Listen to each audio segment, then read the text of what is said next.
Hi guys! Sa video nito, magre-review ako ng Yamaha R15 V3. Ito ang 2019-2020 latest version ng R15. Okay guys, ang kategory ng bike na to ay sport bike.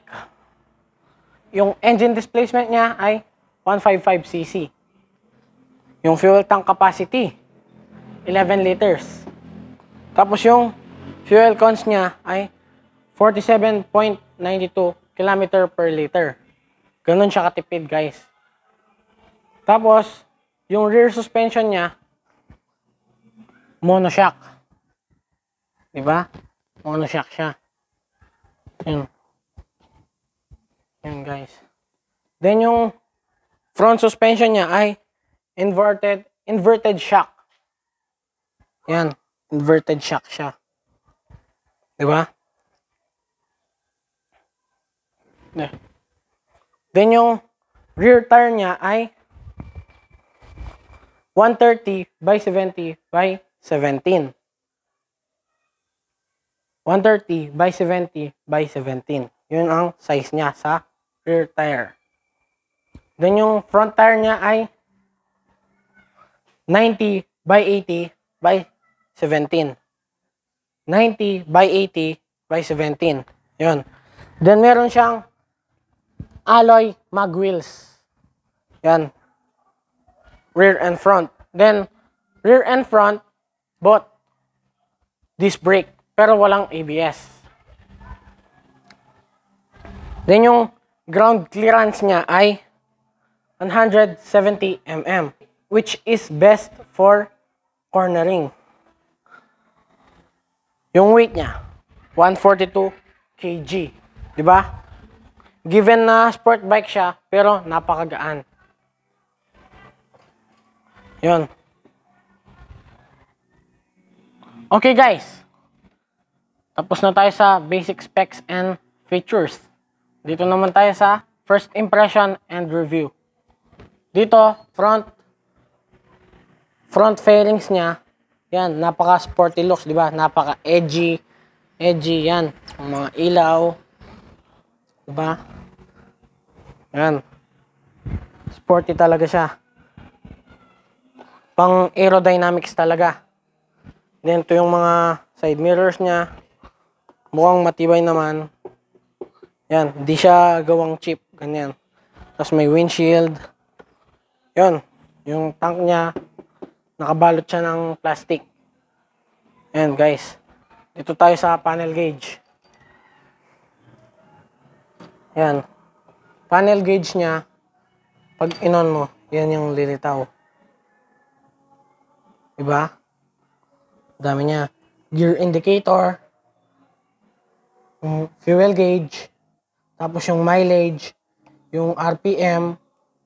Din yung ano niya dito. Yung speedometer. Yan. Meron siyang ano doon, indicator ng signal light.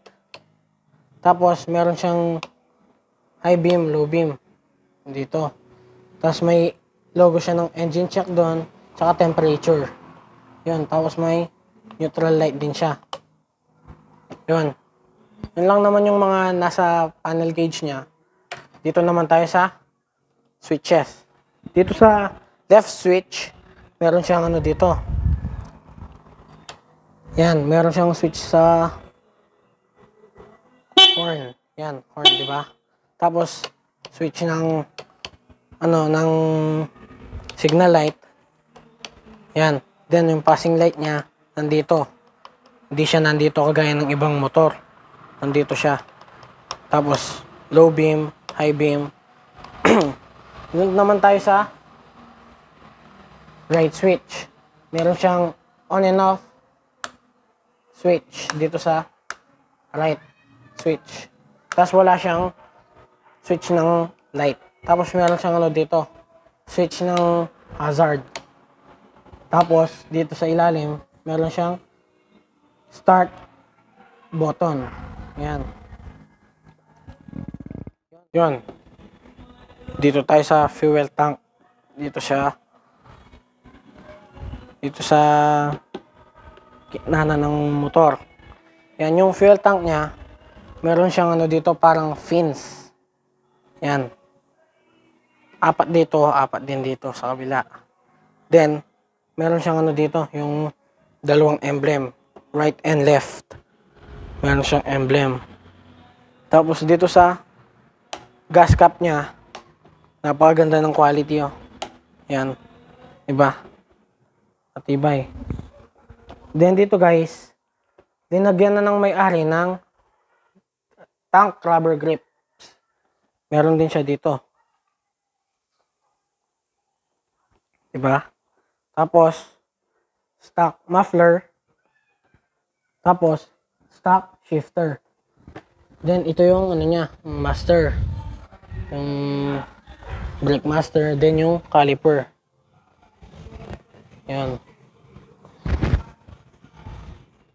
Okay guys. Ngayon, susubukan nating i-rev. Sound check natin. Start ko muna yung engine. Yan guys.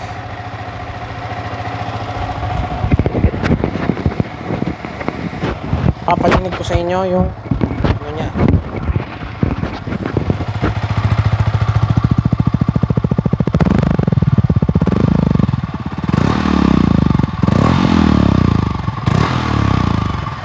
Napaka-responsive. Okay guys, tara. Test ride natin. Okay guys, tara. Test ride na natin.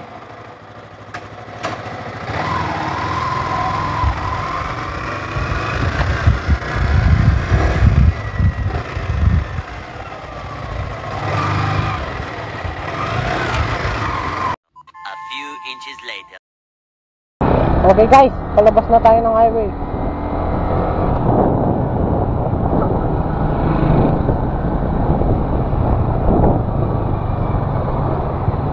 Tinetest ride ko para masabi ko sa inyo kung anong experience ko sa motor na to.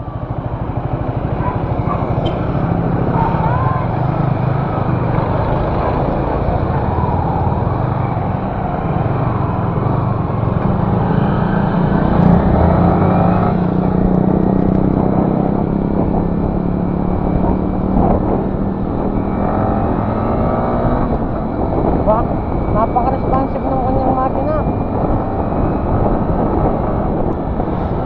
Pero comfortable siya. Even na nakasubsub yung yung handlebars, hindi pa din siya nakakangawit. Ano siya, yung parang subsub siya na comfortable. Yan.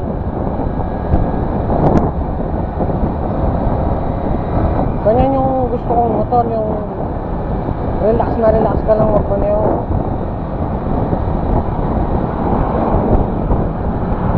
Yan, nakakwata ako pero napakalang ka niya.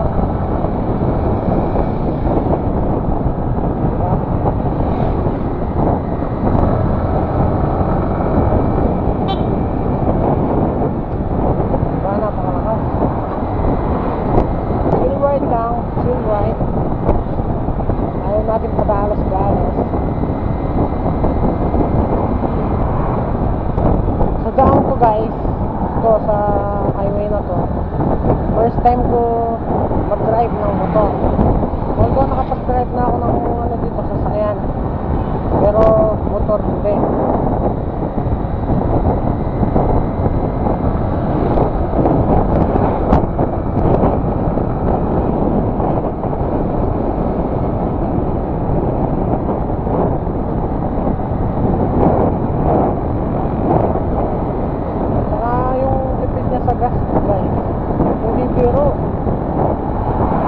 Sport bike na ganun ka katipid kumain ng gas. Kaya may mga nagsasabi niba, yung mga tito ko, lolo, forma yung motor pero malakas kumain ng gas. Eh paliwanag ko, sinabi ko yung niya, fuel consumption niya. Nagulat sila. Matipid daw.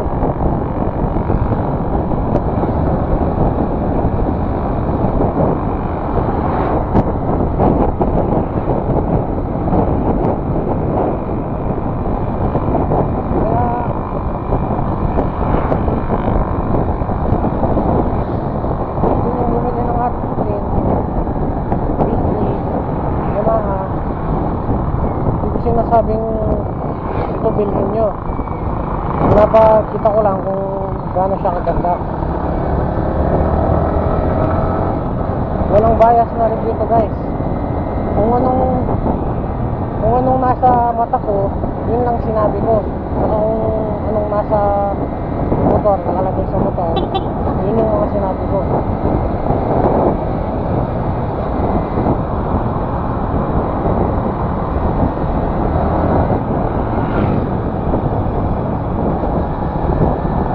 Relax lang ako.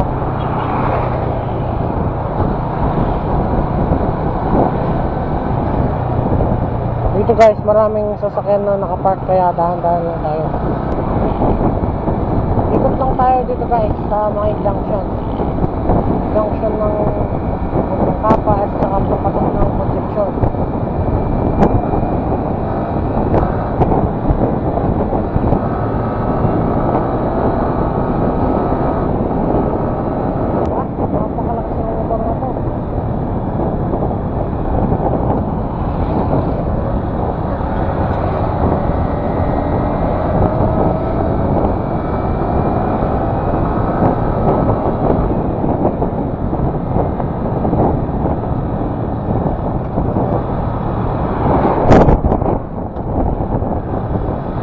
Ang gaan.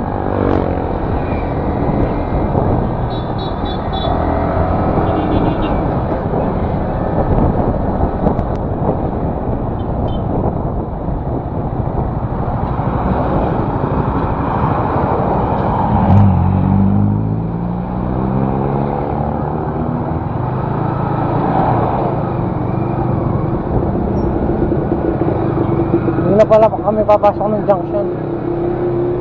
Medyo malayo-layo pa kasi yun eh. Nasa 6 kilometers pa yun.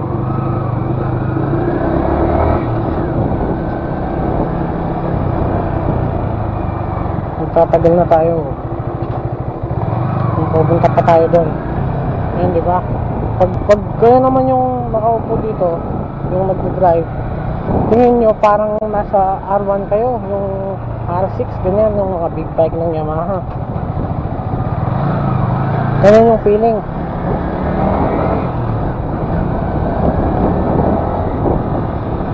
Although di tatakbo ng ganun kabilis katulad ng mga ibang big bikes,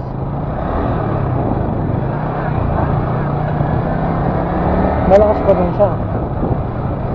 Isipin mo, 155cc lang, tumatakbo ng 140, ganyan. Tsaka may nagustuhan din pala ako dito sa motor na to guys.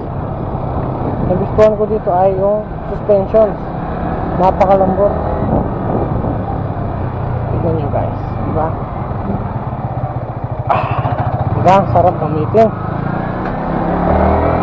Yung inverted shocks niya, malambot. Tsaka di naman ganun katigas, di ganun kalambot. Ganun din sa monoshock niya. Daan-daan lang kami dito guys kasi maraming humps, speed bumps.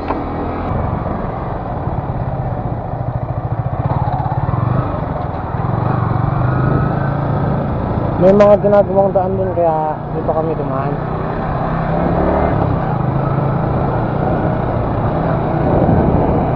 Hindi kami sure kung gawa na kasi matagal na din nung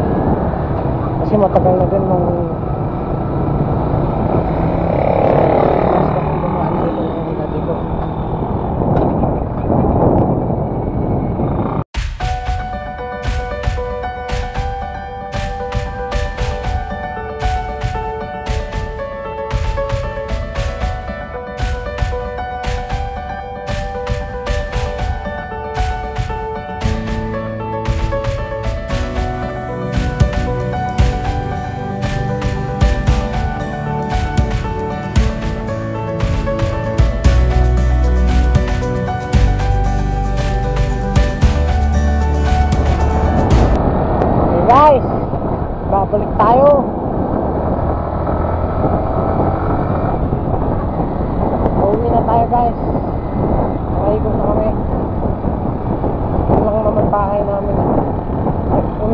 kami para masabi namin, masabi ko sa inyo yung mga magandahan ng motor, yung suspension, yung speed, yung torque, malakas overall. Shoutout nga pala kay Sir Jeff De La Cruz at kay Ma'am Beverly De La Cruz. Shoutout sa dalawang mag-asawang yan. Napakabait ni Sir and Ma'am. Pinahiram nila tayo ng kanilang motor, pero di lang dahil pinahiram nila kami ng motor,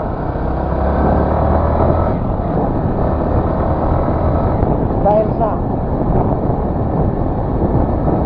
gandang deal ng gas. Sabi ko, mami ko, okay guys, papaalam na ako sa inyo. See you next video. Guys, please subscribe to my YouTube channel. Don't forget to hit like, share, comment, and turn on the notification bell. Bye. Ho ho. Ride safe. God bless. Ho ho.